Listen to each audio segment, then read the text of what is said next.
Asi sa to niektorým nepáči, že na nový rok opäť kritizujem. Mnohí kritizujú, keď sa Slovenská národná strana snaží odlíšiť. Byť v koalícii je ťažký boj. Nedá by však povedať aj vo vzťahu k predsedovi vlády, že mnohé veci sme mali urobiť ráznejšie.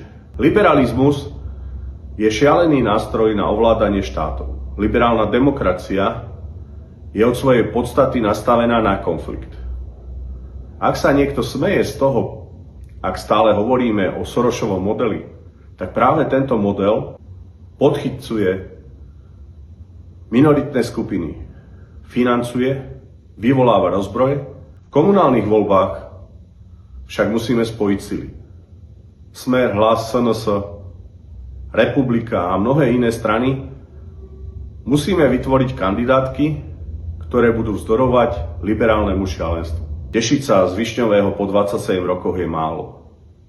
Možno i vtedy sa dalo nadviazať koncom 90. rokov na projekty pána Reseša. V každom prípade nikomu neurobíme radosť z opozičného spektra, pretože nebudeme rozbíjať vládu.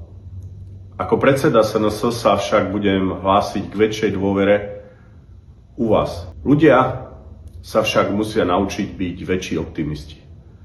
Oveľa viac pozerať dopredu, nezabúdať na to, čo bolo, počúvať aj riešenia a keď volia, nesmú rozhodovať len emóciou. A toho sa najviac bojím. Prajem vám všetko najlepšie v roku 2026 a prosím, posudzujte už politikov podľa skutkov a nie podľa prázdnych rečí.